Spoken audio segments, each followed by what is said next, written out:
63 नए मामले अब तक सामने आ चुके हैं।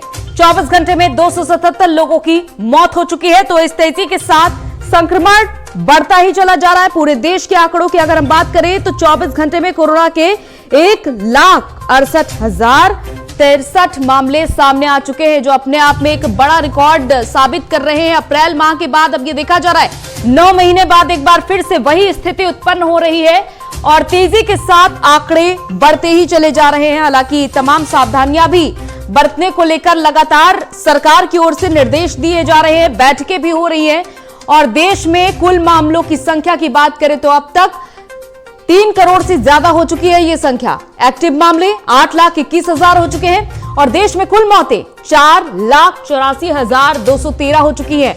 और उत्तर प्रदेश की बात करें, देखिए इस राज्य में 24 घंटे में कोरोना के 8,334 मामले सामने आ चुके हैं और 24 घंटे में 4 लोगों की जान चली गई है। लखनऊ में कोरोना के 1,114 नए मरीज सामने आए हैं। हम फिलहाल उत्तर प्रदेश के शहरों का जिक्र करते हुए आगे बढ़ रहे हैं। नोएडा में 1,223, गाजियाबाद में 1,385, मेरठ में 1,071, वाराणसी में 285, लखनऊ में एक्टिव मरीजों की संख्या 4,702 हो चुकी है। तो इस तेजी के साथ अब संक्रमण बढ़ रहा है उत्तर प्रदेश में भी, जहां राजधानी लखनऊ और साथ ही साथ नोएडा के हाल बुरे हो चुके हैं। गाजियाबाद में भी 1,385 नए केस मिले हैं 24 घंटे के अंदर, ये हम आपको आंकड़े बता रहे हैं। और ये सब कुछ तब हो रहा है जब पाबंदियां धीरे धीरे कर एक बार फिर से लगना शुरू हो चुकी है। तो जहां लोगों ने एक बार फिर से मास्क पहनना छोड़ दिया था इन अंतराल में, 9 महीने के अंतराल में, जब आंकड़े तेजी के साथ घटे और लोगों ने फिर से ढिलाई बरतनी शुरू कर दी और देखिए आंकड़े एक बार फिर से अपने उफान पर हैं। देश में कुल मामले जहां 3 करोड़ से ज्यादा हो चुके हैं तो वहीं एक्टिव मामले 8,21,000 हैं। यानी कि अब ये आंकड़े इस ओर इशारा कर रहे हैं। अब आपको सतर्क रहने की बहुत ज्यादा जरूरत है। तो अगर आपको बुखार महसूस हो रहा है, सर्दी खांसी जुकाम महसूस हो रहा है तो थोड़ा सा ज्यादा अब सचेत हो जाइए, क्योंकि कोरोना संक्रमण में अब बहुत ही तेजी से इजाफा हो रहा है। उत्तर प्रदेश के ये राज्य नोएडा, गाजियाबाद, माफ कीजिएगा, उत्तर प्रदेश की ये शहर नोएडा, गाजियाबाद, राजधानी लखनऊ के हाल देखे कितने बुरे हो रहे हैं। और आपको ये आंकड़े देखकर जहन में आ रहा होगा कि यही स्थिति आपने अप्रैल माह में देखी थी, जब अस्पतालों की ओर आप रुक कर रहे थे और वहां पर बेड्स तक नहीं उपलब्ध थे। ऑक्सीजन सिलेंडर के लिए लगातार भटकना पड़ रहा था। रेमडेसिविर इंजेक्शन के लिए आपको चक्कर लगाने पड़ रहे थे, लेकिन फिर भी ये सब कुछ उपलब्ध नहीं हो पा रहा था, क्योंकि ये सब कुछ एक लापरवाही का नतीजा था।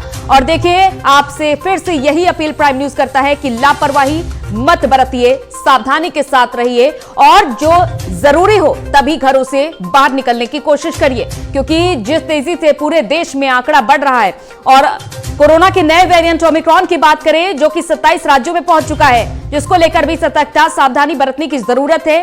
हालांकि दोनों के लक्षण बहुत ही अलग है, लेकिन जो कोरोना का पुराना वेरिएंट है वो अभी भी खतरनाक है।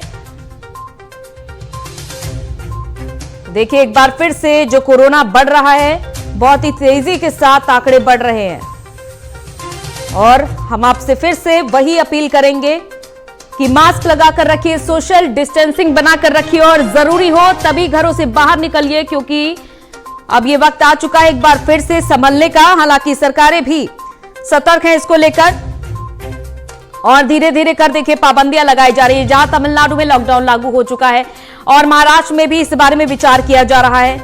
और साथ ही साथ दिल्ली की बात करें तो यहां पर भी केसेस बढ़ रहे हैं। उत्तर प्रदेश में भी केसेस लगातार बढ़ रहे हैं, जहां कल ही से बूस्टर डोज देने की शुरुआत की गई। जितने भी 60 साल से ऊपर के बुजुर्ग हैं उन्हें बूस्टर डोज देने की शुरुआत की गई है। कोरोना वॉरियर्स को बूस्टर डोज देने की शुरुआत की गई है और इसके अलावा 15 से 18 साल के बच्चों को भी इस बार से यानी कि 3 जनवरी से वैक्सीन देने की शुरुआत की गई है।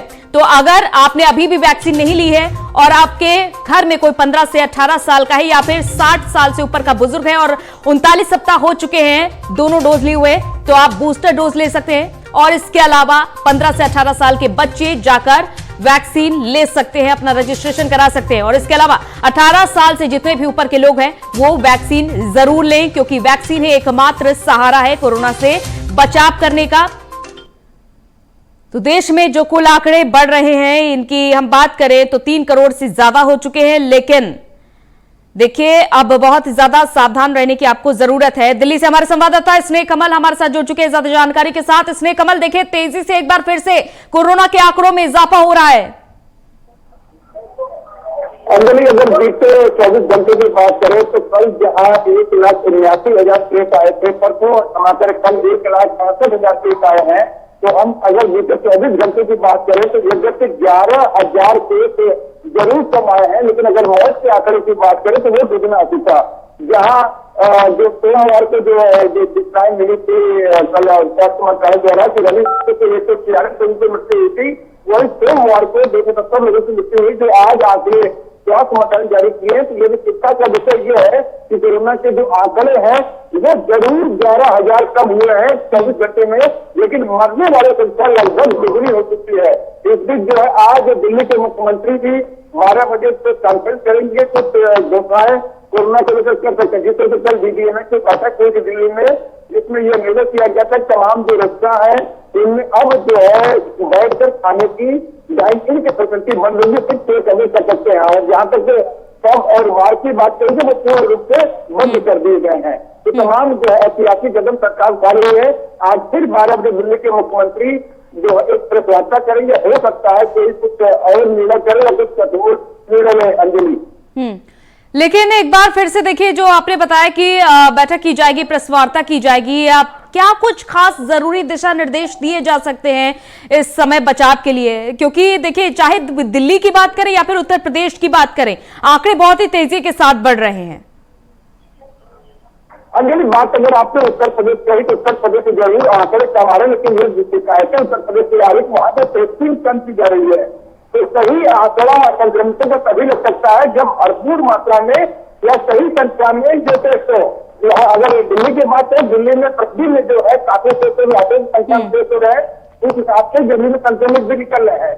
जहां तक कल की बात करें तो जो जितने टेस्ट हुए थे लगभग 25% से संक्रमित निकल रहे, 100 टेस्ट हो रहे हैं तो हमें 25 संक्रमित निकल रहे हैं।